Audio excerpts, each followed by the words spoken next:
কি বলতে চাইছেন? কথা বলবেন না নিজেরা। আজ 27 দিন অতিবাহিত হয়েছে। আজ বৃহস্পতিবার 8 তারিখ, আমার মেয়ে 8টা 20 মিনিটে আমার ভালোই মনে আছে ঘর থেকে বেরিয়ে এসেছিল রোগী পরিষেবা দেওয়ার জন্য।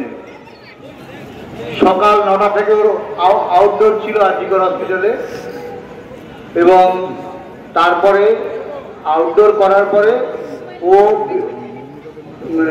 ইনডোরে যে সমস্ত পেশেন্ট ভর্তি ছিল তাদের ট্রিটমেন্ট করে বিকেল 5টার সময় খাওয়া দাওয়া করেছে।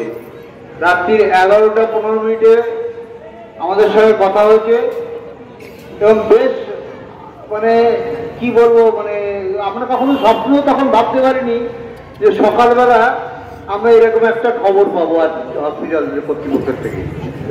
আমরা সাধারণত আমি কয়েকটা প্রশ্ন, এই যে বিরাট পরিবার আমার এখন বর্তমানে আমার পাশে সে দাঁড়িয়েছে, সবাইকে উদ্দেশ্য করে একটাই বক্তব্য, আমি কয়েকটা প্রশ্ন রাখতে চাই।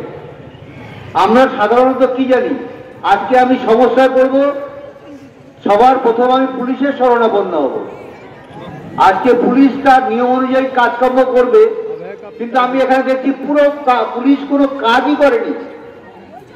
9:30টার সময় পুলিশ খবর পাওয়ার পরে আমাদের মিডিয়া নাকি আগেই, আমরা টিভি দেখিনি তাই জানি না, মিডিয়াতে নাকি আগেই বেরিয়ে গেছে আরজিকর এরকম একটা ঘটনা ঘটেছে। তারা নাকি আমাদের ফোন নাম্বার জোগাড় করতেই 2 ঘন্টা লেগে গেছে। যে মেয়েটা অন ডিউটিতে থাকে, আমরা নিরাপদে থাকি বাড়িতে, যে আরজিকর হসপিটালে আছে সে সুরক্ষিত আছে, কিন্তু সেই সুরক্ষিত জায়গায় তাকে অমানসিকভাবে পৈশাচিকভাবে ধর্ষণ করে তার খুন করা হয়েছে। পরবর্তীকালে সেই প্রমাণ লোপাট করার জন্য কতগুলো কাজ যেগুলো করা হয়েছে আমরা দেখতে পাচ্ছি। সত্যি আমাদের খুব কষ্ট হয়েছে। আজকে কোনো সমস্যায় পড়লে তো আমরা সবার প্রথমে পুলিশের কাছে যাব। পুলিশ যদি কোথাও কোনো ডেড বডি পায়, সবার